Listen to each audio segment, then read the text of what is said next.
Hello friends, आज का जो वीडियो है वो ख़ास तौर पर हमने डेडिकेट किया है उन बच्चियों के लिए, उन महिलाओं के लिए जिनको पीसीओएस है। जी हाँ, पॉलीसिस्टिक ओवेरियन सिंड्रोम। जैसा कि आप जानते हैं फ्रेंड्स कि बहुत से ऐसी बच्चियां हैं, महिलाएं हैं जिनको प्रॉब्लम रहती है इर्रेगुलर साइकिल्स की। पेट के आसपास चर्बी ज़्यादा रहती है। इसके अलावा आपको चेहरे पर बाल होते हैं, अनवांटेड हेयर ग्रोथ होती है बॉडी पर, जो कि काफ़ी एम्बैरसमेंट का एक सबब बनती है। स्लगिशनेस होती है, इरिटेबिलिटी होती है। तो ये सारी जो प्रॉब्लम्स हैं ये पीसीओएस से रिलेटेड हो सकती हैं। और मैंने अपनी प्रैक्टिस में देखा है कि 3 तरह की अगर हम मैनिफेस्टेशंस की बात करें, एक तो ये होता है कि किसी को ये सिम्टम्स हैं कि पीरियड्स नहीं ठीक हैं, तो डॉक्टर के पास जाते हैं तो पता चलता है कि हाँ पीसीओएस है। सिम्टम्स होते हैं, लेकिन कुछ लोग ऐसे होते हैं जैसे शादी होती है तो कंसीव नहीं कर पाते, जब डॉक्टर के पास जाते हैं तब पता चलता है कि आपको पीसीओएस की प्रॉब्लम है। या एक कई बार एक्सीडेंटल फाइंडिंग्स होती हैं, आपको कभी सिम्टम्स नहीं होते, जब आप किसी भी वजह से अल्ट्रासाउंड कराते हैं तो आपको पता चलता है कि पीसीओएस की प्रॉब्लम है। तो ये अलग अलग तरह से आपके सामने आता है। पीसीओएस जो है वो हमारी लाइफ को ख़राब ना करे, ऐसी बहुत सी मेंटल स्ट्रगल्स होती हैं एक वुमेन के लिए अगर वो कंसीव नहीं कर पाती। लेकिन आज के इस वीडियो के एंड तक आप जान जाएंगे कि कौन से बेसिक प्रिंसिपल्स हैं जिसको आप फॉलो करें और ताकि आपको इस प्रॉब्लम से छुटकारा मिल सके। सबसे पहले तो आपको ये देखना है कि आपने अपनी डाइट में जो कॉम्प्लेक्स कार्बोहाइड्रेट्स हैं उन्हें आपने डालना है।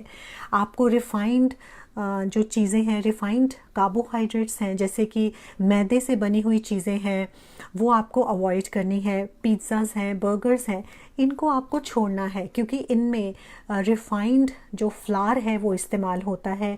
इसमें सैचुरेटेड फैट्स होते हैं, प्रोसेस्ड फैट्स होते हैं, जो कि आपके लिए अच्छे नहीं हैं। तो अगर आपको साइकिल्स में इरेगुलरिटी शुरू हो रही है तो आप इन्हें छोड़ने की कोशिश करें। ग्लूटेन को आपने छोड़ना है। ग्लूटेन, जैसे कि मैं हमेशा आपको बताती हूँ कि ग्लूटेन एक प्रोटीन होता है कि जो हमारे आटे को, अगर हम जब किसी भी आटे को गूंथते हैं उसको स्ट्रेच करता है। आप देखिए मक्की के आटे को आप स्ट्रेच नहीं कर सकते, बेसन को स्ट्रेच नहीं कर सकते, लेकिन मैदे को बातों की तरह हम लंबा लंबा खींच सकते हैं। तो वो चीज़ आपके लिए ख़तरनाक है। तो अगर आप नहीं ये सब चीज़ें कर सकते तो आप क्या करेंगे, जो भी आटा आप यूज़ कर रहे हैं आप उसमें व्हीट फ्लावर डालिए। ब्रांड जो भी व्हीट फ्लावर का आटा अगर आप लेते हैं, व्हीट फ्लावर लेते हैं, तो आप उसमें व्हीट ब्रांड डालिए। आप उसमें साइलियम हस्क यानी कि ईसबगोल डाल सकते हैं, बिकॉज ऐसा करने से फाइबर कंटेंट बढ़ जाएगा और फाइबर कंटेंट ही मेरा अगला पॉइंट है। तो आपको ग्लूटेन से दूर रहना है। रिफाइंड कार्बोहाइड्रेट्स आपको नहीं लेने मैदे के रूप में। तो फाइबर की जब हम बात करते हैं, जब भी पीसीओएस की प्रॉब्लम आती है तो इंसुलिन रेजिस्टेंस होने के जो चांसेस हैं वो बहुत ज़्यादा होते हैं, दे आर मोस्टली देयर। तो इंसुलिन रेजिस्टेंस को कम करने के लिए आपको क्या करना है, आपको फाइबर लेनी है। जैसे आमतौर पे हम कहते हैं कि आप 25 से 30 ग्राम फाइबर लीजिए, आपके लिए अच्छी है। लेकिन अगर आपको ज़्यादा प्रॉब्लम है तो आप 30 से 35 ग्राम तक आप फाइबर ले सकते हैं, ताकि आपकी इंसुलिन रेजिस्टेंस जो है वो कम हो। आपने देखा होगा कि जब भी पीसीओएस की प्रॉब्लम आती है तो आपको मेटफॉर्मिन प्रिस्क्राइब की जाती है।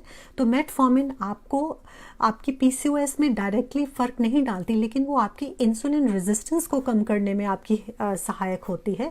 लेकिन आप इसे नेचुरली कम करने के लिए आप एक्सरसाइज के साथ साथ फाइबर पर भी आप ज़रूर ध्यान दीजिए। एक तो आपने आटे में चोकर डालना है, दूसरा आपने 20 ग्राम यानी कि 2 बड़े चम्मच आप इसबगोल लीजिए। इसके अलावा आप जितने भी ग्रीन लीफी वेजिटेबल्स हैं जिसमें फाइबर होता है वो आप लीजिए। जो भी फाइबरस फ्रूट्स हैं, वाटरी फ्रूट्स हैं, उनको आप ले सकते हैं। So next thing is cutting down salt. अगर आप जितना भी नमक खाते हैं वो आपके लिए नुकसानदायक हो सकता है। आप शुगर से तो आपको परहेज़ करना ही है, लेकिन आपको सॉल्ट भी नहीं लेना, आपको कच्चा नमक नहीं खाना। मैं ये नहीं कह रही कि आपको फीकी सब्जियां खानी है। आपने जो भी आप ले रहे हैं, जैसे आपने दाल सब्ज़ी ली है उसमें नमक ख़त्म करने की ज़रूरत नहीं है। जो भी कच्चा नमक, जैसे सैलड पे डाला, फ्रूट अच्छा नहीं लग रहा, चलो चाट मसाला डालते हैं, उससे क्या होगा, आपकी बॉडी में डेफिनेटली सॉल्ट जो है वो बढ़ जाएगा। तो सॉल्ट पड़ने से क्या होगा, वाटर रिटेंशन होगी, और आपको ऑलरेडी पीसीओएस की वजह से वाटर रिटेंशन हो सकती है। So you are not going to have any कच्चा सॉल्ट। आपको ऊपर से नमक नहीं डाला, लेकिन दाल सब्जी में आप नमक डाल सकते हैं। इसके अलावा पानी, अगर आप कुछ भी कर लीजिए, सही मात्रा में पानी नहीं पीते, nothing is going to work for you. So body में से टॉक्सिन्स को निकालने के लिए आपको पानी की ज़रूरत रहती है। इसके अलावा ये तो जनरल गाइडलाइंस मैंने आपको बताए हैं, लेकिन अब आपको क्या क्या स्पेशल आप कर सकते हैं अगर आपको पीसीओएस है। इनोसिटॉल, मैं बहुत सारी पीसीओएस की जो मेरे पास क्लाइंट्स हैं, बच्चियां हैं, मैं उनको इनोसिटॉल देती हूँ। इनोसिटॉल एक बी हार्मोन है, बी विटामिन है, जो कि आपकी पीसीओएस की प्रॉब्लम में आपको सहायक हो सकता है। और लेकिन कितना लेना है और कौन सी फॉर्मुलेशन लेनी है, ये हम आपकी कंडीशन पर आधारित ही आपको बताएंगे। इसके अलावा सिनेमन यानी कि दालचीनी आपके लिए बहुत अच्छी है, बिकॉज़ ये इंसुलिन रेजिस्टेंस को कम करने में सहायक होती है। सो आपने ये ज़रूर लेना है। सो ये सब चीज़ें हमें करनी है, हमें दालचीनी लेनी है। और ख़ास तौर पे जिन पीसीओएस के पेशेंट्स को मैं देखती हूँ, मैं उनको सिनेमन वाटर ज़रूर देती हूँ, बिकॉज़ कोएंजाइम Q10 तो होता ही है, लेकिन ये इंसुलिन रेजिस्टेंस में भी सहायक होता है, ये इंसुलिन सेंसिटिविटी को बढ़ाता है।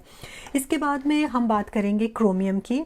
जो क्रोमियम है एक ऐसा माइक्रोन्यूट्रिएंट है जो आपके जो ख़ास तौर पर शुगर क्रेविंग्स बहुत होती हैं, बिकॉज पीसीओएस की वजह से परेशानी आती है, क्या हो रहा है, तो आप क्या करते हो, मीठे की क्रेविंग होती है। कई बार ये जो क्रेविंग्स हैं ये क्रोमियम की कमी की वजह से भी होती हैं, तो आप क्रोमियम के बारे में मैं आपको आने वाले वीडियोस में ज़रूर बताऊंगी। इसके अलावा अगर आपको जिंक की कमी है बॉडी में, तो आप जिंक ज़रूर लीजिए। जिंक आपकी इम्यूनिटी के लिए भी अच्छा है, और आपके पीसीओएस अगर आपको प्रॉब्लम है तो हो सकता है कि आपको जिंक की भी कमी हो। अगर आप कैल्शियम लेते हैं तो आप कोशिश कीजिए कि कैल्शियम के साथ विटामिन डी वाले आप सप्लीमेंट्स लीजिए, बिकॉज ये पीसीओएस में हेल्पफुल होते हैं। देन इवनिंग प्रिमरोज़ ऑयल, ये आपने सुना होगा कि ये मेनोपॉजल वुमेन में काफ़ी सहायक होता है, बिकॉज जो भी सिम्टम्स आपको मेनोपॉज के होते हैं उसमें ये हेल्प करता है। लेकिन अगर पीसीओएस की प्रॉब्लम हम देखें तो पीसीओएस में भी ये आपको हेल्प करता है। इसके बाद में कुछ ऐसे हर्ब्स होते हैं, मेरे को लगता है कि I am a big advocate of Ayurveda too, तो कुछ जो अडेप्टोजेनिक हर्ब्स है वो आप लीजिए, जैसे कि अश्वगंधा है। अश्वगंधा मैं बहुत एडवोकेट करती हूँ।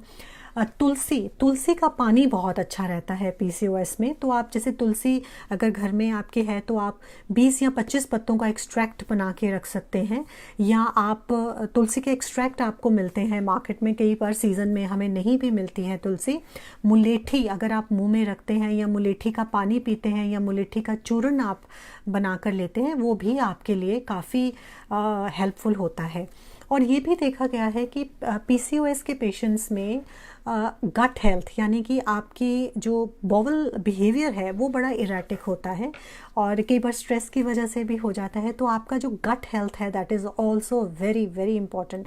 तो आपके लिए बहुत ज़रूरी है कि आप प्रोबायोटिक्स अपने डाइट में शामिल करें। दही लेना है, कैफिर लेना है, या आप जैसे ग्रीक योगर्ट अगर आप ले सकते हैं तो डेफिनेटली आप ये लीजिए, बिकॉज़ ये जो प्रॉब्लम है पीसीओएस की ये आजकल बहुत बढ़ गई है, बिकॉज़ अब बच्चियां काम करने लगी हैं, एक जो बैलेंस डाइट लेने का उनके पास टाइम नहीं होता। मदर्स भी वर्किंग है तो शायद ज़्यादा ध्यान नहीं दिया जाता, बिकॉज़ ये हमारा लाइफस्टाइल बन गया है। लेकिन अगर आप अपने डे को प्लान करें, जो भी अनहेल्दी चीज़ें हैं हमें खाना नहीं छोड़ना, हमें अनहेल्दी खाना छोड़कर हमें उसके सब्स्टिट्यूट्स के बारे में पता होना चाहिए। जैसे रोटी खाते हैं, प्लेन मैदे की रोटी नहीं खाइए, आप उसमें व्हीट ब्रांड डालिए, ओट ब्रांड डालिए, उसमें रागी का आटा, ज्वार का आटा। रोटी तो हम नहीं छोड़ सकते, लेकिन अगर हमें इसको रिप्लेस कर दें तो बहुत अच्छा रहेगा।